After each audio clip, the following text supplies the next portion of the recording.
comme celui d'un vent impétueux, et il remplit toute la maison où il était assis. Alors, donc c'est dans la persévérance de la prière. Donc la première condition pour recevoir le don spirituel d'abord, quelqu'un qui doit recevoir un don spirituel, qui veut donc recevoir des dons spirituels, donc un chrétien qui a une vie de prière. Donc c'est la première condition.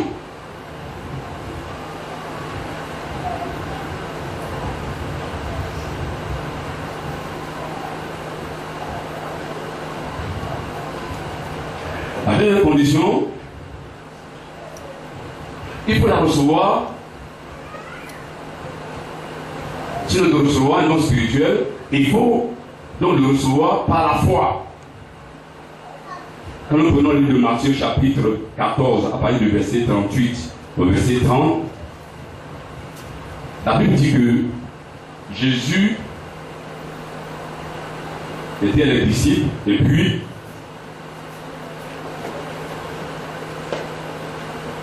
il a commencé à marcher sur l'eau, chose qu'il n'a jamais faite. Quand les disciples l'ont vu, ils ont commencé à crier, oh ça c'est un fantôme, non c'est un revenant, ça c'est un démon. Jésus leur a dit non, je ne suis pas un fantôme, c'est moi. Je suis toujours avec vous, vous ne me connaissez pas encore. Pierre dit, bon si c'est toi, fais en sorte que je vienne vers toi. Donc Pierre a commencé à marcher sur l'eau, il avait le regard porté sur Christ. Et puis à un moment donné, il a commencé à douter. Donc son regard s'est donc détourné de Christ. À partir de cet instant-là, il a commencé à aller sous l'eau. Donc celui donc qui doit donc recevoir des dons, donc le regard porté sur Christ, donc il doit donc exercer cela au travers de la foi. Tu dois donc avoir le regard sur Christ si tu veux recevoir effectivement un don spirituel. Donc par la foi, par la prière, deuxièmement par la foi, et puis ensuite il faut aussi avoir mené une vie de sanctification. C'est-à-dire être mise à part pour Dieu. Une vie de témoignage.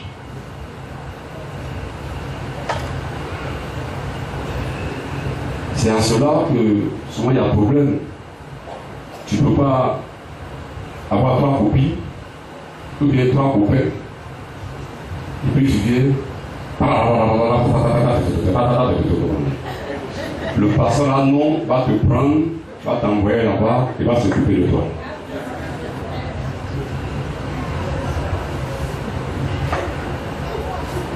Les dons vont se manifester, mais on va t'encourager à rectifier la vie que tu mènes, parce que Dieu ne peut pas travailler au travers d'une personne qui n'a pas une bonne vie. C'est pas possible. Si tu prophétises, ce n'est pas de Dieu. Tout à l'heure, on va voir ça. Alors, tu vois qu'il n'y a pas question de te fâcher parce que non, on parle que tu parles la langue, que tu vas prophétiser. Mais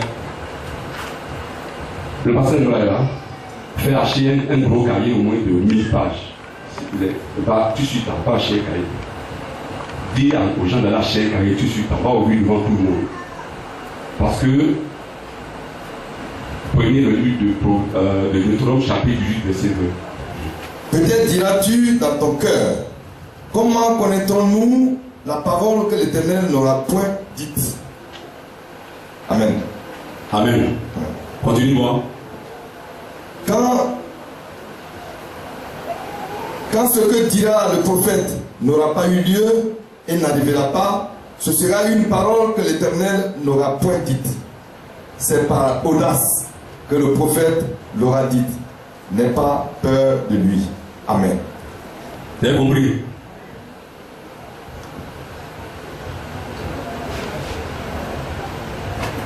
Ce que le prophète dit là, ça s'accomplit. Si ça ne s'accomplit pas, tu viens pour embrouiller les gens. On va l'enseigner. Alléluia. Tout à l'heure, vous allez voir comment les choses se passent. Est-ce que tu es prêt ce matin? Qui est prêt ce matin? Qui est prêt ce matin? Parce qu'il y a des délivrances, tu vas opérer les pieds, tout ça. Bon, ça c'est les malades seront guéris. Le Seigneur m'a déjà convaincu de ce que ce matin, des très grandes choses vont se passer. Donc c'est évident, je crois que quand les gens se levaient, on a déjà arrangé les chaises, pour pas que les chaises se cassent. Que Dieu vous bénisse. Bon, est-ce qu'on me suit? On me suit un peu. Donc, pour autant recevoir le don spirituel, il faut prier. Il faut aussi attendre ce don-là par la foi. Parce que Dieu ne va pas t'obliger. Il ne va pas t'obliger à te donner un don. Si tu le demandes, il va te le donner. S'il n'y a pas de vision, il n'y a pas de provision. Les gens qui ne cherchent pas loin, où ils sont arrivés là, c'est là ils restent. Mais ceux qui demandent beaucoup à Dieu, là, tu es obligé de donner. Tu insistes, va donner. Donc par la foi, on attend ces dons-là. Et puis le 3, j'ai dit aussi qu'il faut donc avoir une vie de sanctification. Maintenant, combien de catégories de dons que nous avons? Dans l'église, il y a combien de catégories de dons? Il y a 2 catégories. Il y a 2 catégories de dons. La première catégorie, c'est les dons ministères. Les dons ministères ou les dons fondamentaux. La deuxième catégorie, c'est les dons spirituels liés au service chrétien. Alléluia.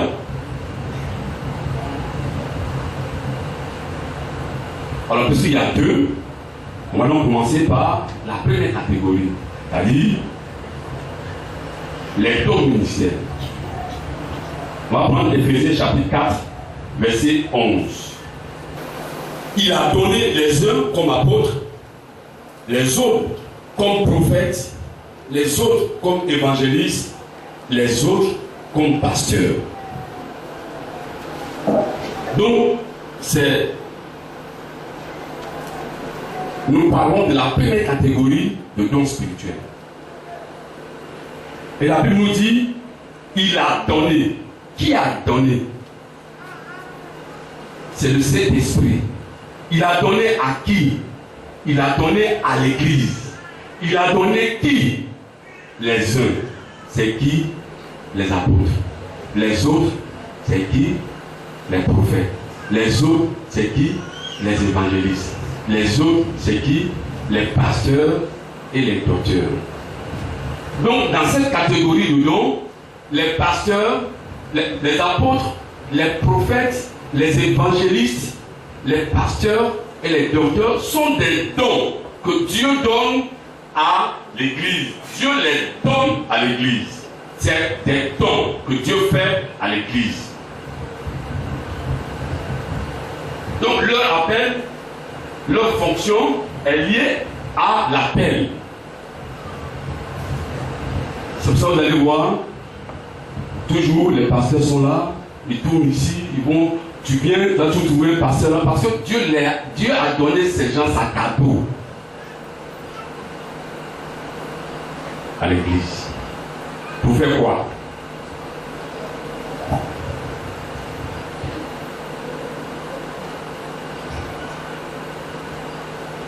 Au verset 12, Éphésiens 4, 12, pour le perfectionnement des saints en vue de l'œuvre du ministère et de l'édification du corps de Christ. Donc, en un mot, Dieu consacre ces personnes. C'est des personnes consacrées que Dieu donne à l'Église. Et leur travail, c'est quoi? Leur travail, la Bible dit que pour le perfectionnement des saints, ils sont là pour former les chrétiens. C'est pourquoi on est, vous voyez les pasteurs, vous allez voir d'ici 2, 3, 4 ans. 2, 3, 4 ans, vous serez au milieu de tous ces pasteurs, des docteurs, des évangélistes, tous ceux-là sont là. Mais c'est un germe qui est en train de pousser. Et déjà, cela se révèle déjà à chacun de nous. Alléluia. Donc Dieu les donne, Dieu les a donnés, ils sont comme un don. Et leur travail, si vous voulez, leur travail, la Bible dit, ils sont là pour le perfectionnement des saints. Ils aident les chrétiens à grandir spirituellement, et quand les chrétiens grandissent, ils deviennent indépendants. Et quand ils deviennent indépendants, ils se prennent en charge. Et quand ils se prennent en charge, eux aussi forment d'autres chrétiens. Que Dieu te bénisse. Est-ce qu'on suit? Ça, c'est une catégorie. Ça, c'est aussi un don. Mais ce don-là est lié à l'appel. Mais ce catégorie de don-là, donc cette catégorie de don-là, ceux dans le travail, ils sont chargés de former les chrétiens. C'est ce qu'on appelle leur type de don-là, le don du ministère ou bien les dons fondamentaux.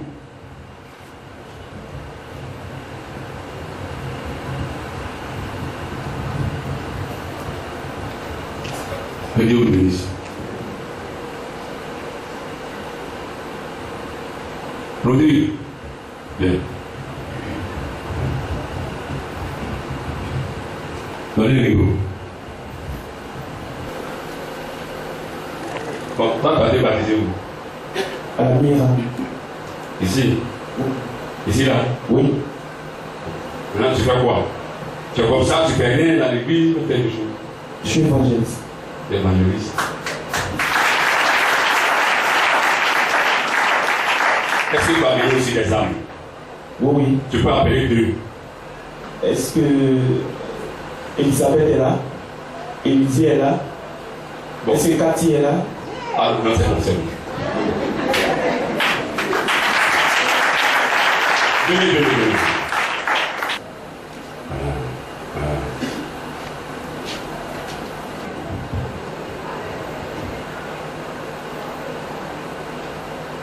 Moi, il est formé.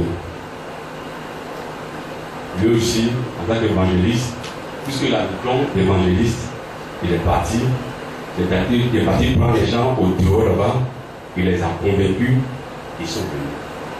Elles sont là. Et encore d'autres. Elles sont convenues. Donc, le premier type, selon la première catégorie de dons, que j'ai nommé les dons du ministère ou les dons fondamentaux, ceux-là qui les exercent, ces dons-là, forment les chrétiens. Et puis les chrétiens deviennent indépendants. Parce que lui aussi, il a une demande quoi. Comment on l'appelle? Comme papa. Ah, papa. Vous avez vu, non? Donc c'est leur papa. Leur papa, son papa, c'est moi.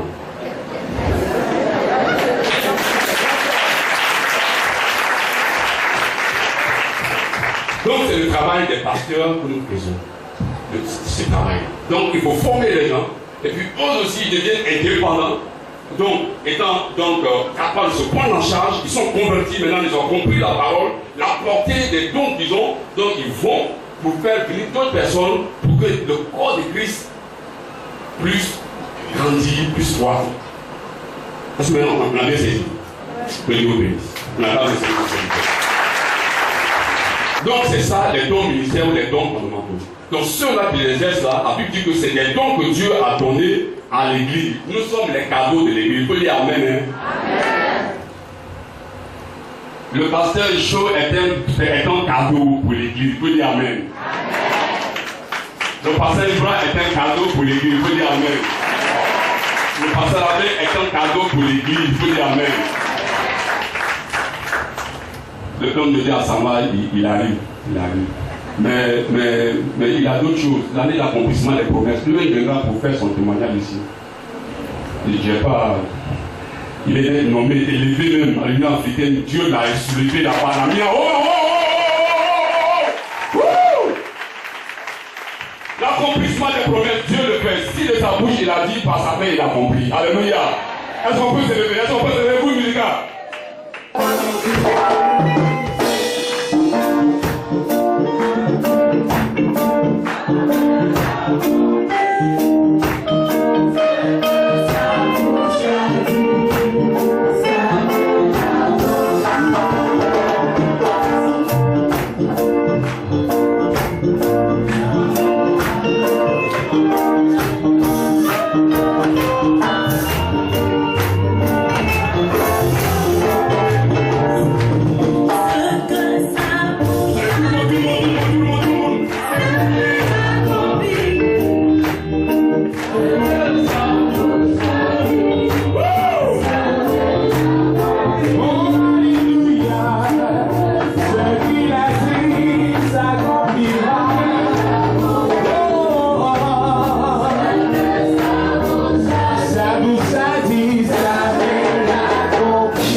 Acclamez le Seigneur pour le frère Joël. Qui vient ici. Est-ce que c'est l'épouse là? Est-ce que l'épouse de Joël est là? Ma fille, je vais te dire ce matin que tu as annoncé un garçon. Elle a annoncé un garçon. Elle porte une grossesse. Elle porte une grossesse. Prenez s'il vous plaît. Elle a annoncé, je vous le dis. Il faut l'écrire. Écrivez-moi. Écrivez-le. Écrivez-le. Sa soeur, sa femme est annoncée. Elle porte un garçon. À 2 mois. L'esprit me dit à 2 mois. L'enfant sera très tôt. Alléluia. On peut acclamer le Seigneur pour eux.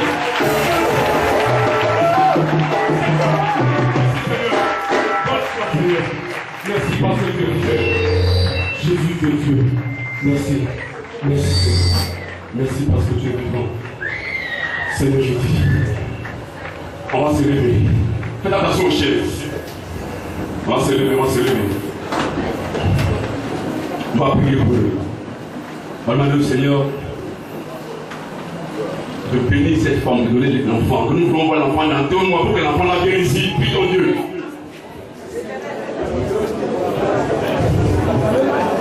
Seigneur, nous te bénissons. Merci pour ta grâce. Merci pour ta fidélité. Gloire à toi, mon Dieu. Merci, Seigneur. Merci, Seigneur.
Seigneur, je bénis ton nom, parce que tu dis que les dons naturels, les dons spirituels sont prêchés. Seigneur, tu agis par ton serviteur, par tes serviteurs que nous sommes. Merci pour la grâce, merci pour cette femme grossesse qui porte un enfant, un garçon. Et donc, l'enfant sera très gros à 2 mois. Je bénis ton nom au nom de Jésus. Amen. La femme de Seigneur,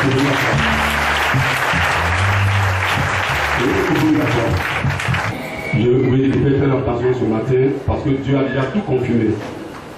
C'est pourquoi il faut se retirer chercher la face de Dieu, le Dieu qui est dans les cieux pour parler maintenant. Alors donc, nous parlons donc des dons ministères. Alors le même esprit qui parle, c'est le même esprit qui prophétise. Donc si je parle, l'esprit se tait. Si c'est de Dieu, l'esprit se tait. Après je parle, c'est le même esprit qui prophétise, qui parle. Que Dieu vous bénisse. Alors donc, nous parlions donc des dons ministères, ou les dons fondamentaux.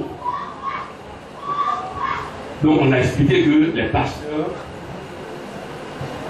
ne sont tous pasteurs maintenant, mais j'ai dit tout à l'heure qu'avec le temps, vous allez voir que parmi nous, il y a des docteurs. Il y aura donc des docteurs, des apôtres, il y aura des prophètes au milieu de nous, ils seront là. Mais sont nos pères qui viendront un jour pour dire non, que le travail que vous faites là, voici le ton, voici ton ton du ministère. Ton ton du ministère, voilà ça. Alors donc je tiens à préciser que pour ces 5 dons, pour ces 5 types de dons que Dieu donne, tout cela travaille dans l'église. Ils sont dans l'église pour le perfectionnement des saints, en plus de l'œuvre du service et l'édification du corps de Christ. Donc, il va sentir que tu ne veux pas un matin te lever, tu prends ta Bible, et puis tu vas, moi je suis un prophète. Je suis un prophète. Non. Prophète de quoi?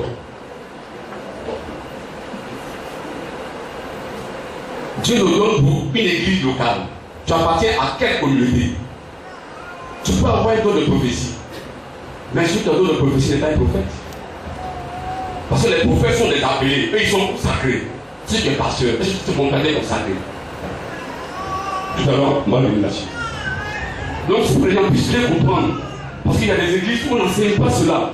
Donc, Dieu donne l'occasion à quelqu'un aujourd'hui, Dieu lui a parlé. Il a dit c'est juste, c'est fini. L'un de tu le vois, il a sa Bible, il est partout, il va. C'est aussi prophète. Prophète, non. Ce n'est pas prophète. Tu as le don de prophétie.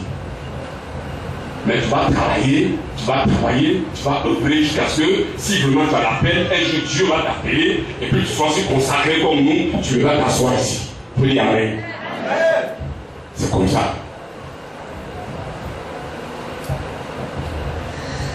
Est-ce qu'on suit? Donc notre travail, notre fonction, notre appel est donc lié à la fonction. Donc nous sommes là pour le perfectionnement des saints en vue de l'œuvre du service pour l'édification. C'est-à-dire que faire croître l'église, permettre aux gens de grandir spirituellement. L'édification du corps de Christ. Les gens doivent grandir spirituellement. Nous, c'est ce que nous faisons. Tout à l'heure, vous avez vu mes enfants qui sont venus. Elles s'appellent Rodrigue, qui est mon fils papa, parce qu'il est un modèle pour elle.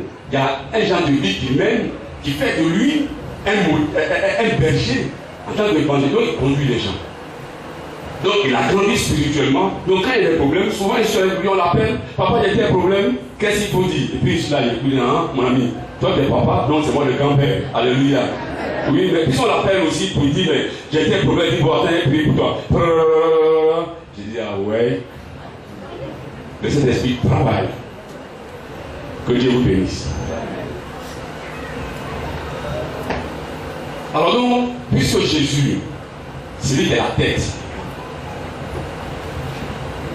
La tête du corps. C'est pourquoi Paul, il a bien expliqué cela. Il a comparé l'église à un corps, et donc le corps a plusieurs membres. Donc, Jésus est la tête. Et les chrétiens sont les membres. Mais comme Jésus n'est pas là, il est spirituel. Il a mis des gens qui sont physiques, qu'on appelle les docteurs, les apôtres, les pasteurs. Donc ceux-là constituent la tête du corps de Christ. Nous sommes ici, s'il y a un problème, c'est à nous que vous devez vous adresser. Parce que nous sommes la tête de l'Église. Nous sommes donc le fondement.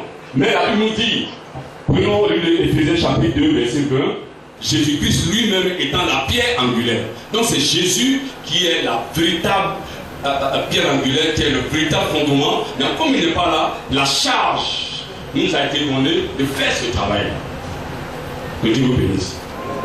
Alors, puisque on a parlé de 5 différents dons ministères, nous allons donc maintenant essayer d'expliquer. On a dit les œuvres. Il a donné les œuvres comme apôtres. Un apôtre, il est quoi? À l'origine, ce sont les 12 disciples que Jésus a appelés. Ils ont été comme la base sur laquelle l'Église Christ s'est appuyé pour fonder l'Église. Jésus lui-même étant la pierre angulaire. Donc ces apôtres prêchaient la parole et ils avaient la puissance pour accomplir des miracles. Donc un apôtre, c'est quelqu'un. D'abord, à l'origine, au temps de Jésus, ce sont les 12 qu'il a appelés, qui l'ont suivi. Vous avez vu, après l'expulsion du Saint-Esprit, c'est ceux-là qui ont commencé à répandre l'évangile.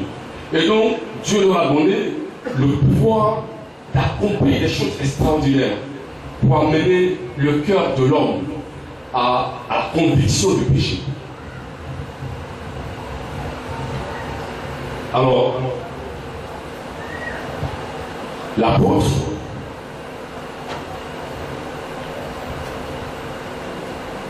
si nous lisons bien Éphésiens chapitre 4, 2, 20, l'apôtre est un fondateur d'église. Il fonde les églises. Il fonde. Il va quelque part Il fait 1 mois, 2 mois, 3 mois, tout de suite là, il va fonder une église. Et il ne reste pas là. Dès qu'il a fini de fonder cette église, il va ailleurs. Et généralement, il travaille avec les prophètes. Nous allons prendre 2 Corinthiens chapitre 12. On va prendre 2 Corinthiens chapitre 12, verset 12. Les preuves de mon apostolat ont éclaté au milieu de vous par une patience avec toute épreuve, par des signes, des prodiges et des miracles. Amen. Amen. Donc, l'apôtre Paul était le 13e des apôtres, bien qu'il n'ait pas connu Jésus physiquement. Mais ici, il est dit que le service, le travail qu'il a exercé, Dieu l'a utilisé pour faire de grandes choses. Dieu a fait de grandes choses par ses mains. Il y a eu des miracles, il y a eu des guérisons, toutes sortes de choses. Donc l'apôtre, lui, il fonde les églises avec le prophète. Les deux travaillent ensemble. Nous aurons l'occasion de voir 2 passages tout à l'heure qui vont donc confirmer le fait que, effectivement, l'apôtre et le prophète ont travaillé ensemble. Alors, ça, c'est le travail de l'apôtre. Lui, il fonde les églises. Alors, donc, on voit souvent des gens, ils ont une Bible, ils ont 22 ans. C'est-à-dire que mon premier fils, même là, entre lui, mon premier fils, il a 13 ans. Et il vient me voir au bureau, je suis apôtre. Il faut t'asseoir. Seigneur, nous te bénissons. Merci d'avoir conduit à mon bureau un apôtre. Sa présence ce matin est source de bénédiction pour moi. Seigneur, bénis-le. Révèle ta puissance. La gloire te revient. Au nom de Jésus. Amen. Il dit à homme de Dieu, on te donne un peu d'eau. Dis-nous ça. Et Fanta. Dis bon, Amadi, prends une Fanta pour moi. Parce qu'il n'y a pas oui puis non. Donc s'il y a oui ou non, c'est oui.